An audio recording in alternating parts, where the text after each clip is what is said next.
Well, I always knew I'd live to see the day. My very own societal collapse. Amazing. It's fucking great. Reddit destroyed the stock market. It's never coming back. And the sooner everyone lives with that, the better. So, good news is I'm prepared. I have my stockpile of food. I have my board of things to do. I managed to get a couple things out of the house before my kitchen was destroyed in the rioting. So, I mean, I guess we're going to start from zero, take whatever you can find and turn it into something preserved that you can use it later on. And I know just where to start. I got some heavy cream in the house, and I'm going to start with butter. Conspiracy cookout.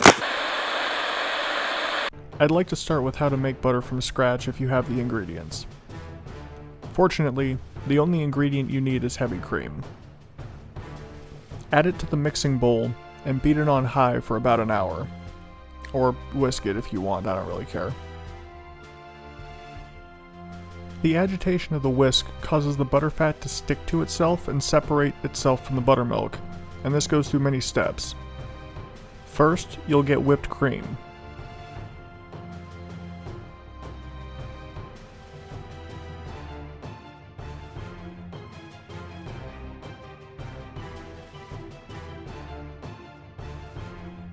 The longer you go, you'll start to see small butter curds suspended in the buttermilk.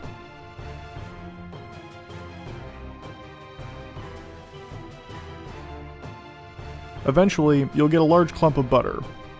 Heads up, in my experience, the butter drops out of the buttermilk very quickly once it's done, so you'll probably want to pay attention once you think it's getting close.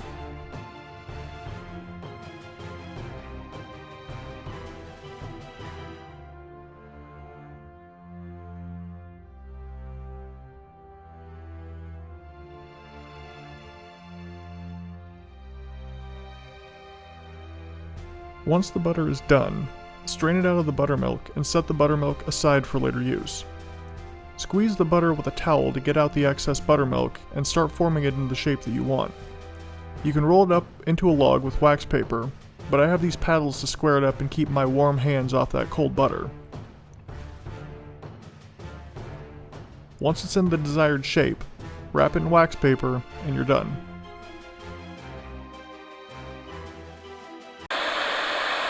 Alright, that's it for fresh butter.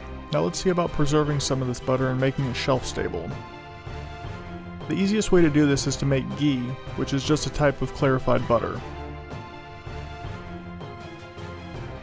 To make ghee, simply heat up your butter until it melts, and continue cooking it until all the milk solids have separated from the fat.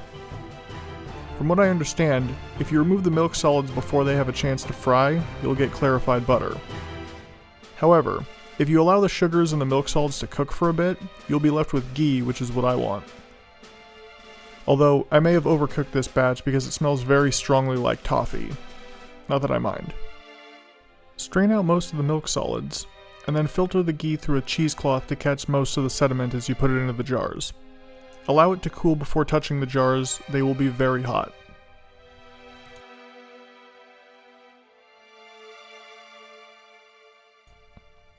And honestly, that's it for ghee.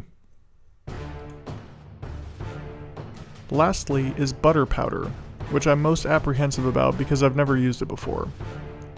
The recipe on the can calls out for 1 cup of butter powder to 3 tablespoons of water if you want fresh butter consistency, so that's what I did. However, it was pretty dry, so I cut in another tablespoon of water to help it spread easier.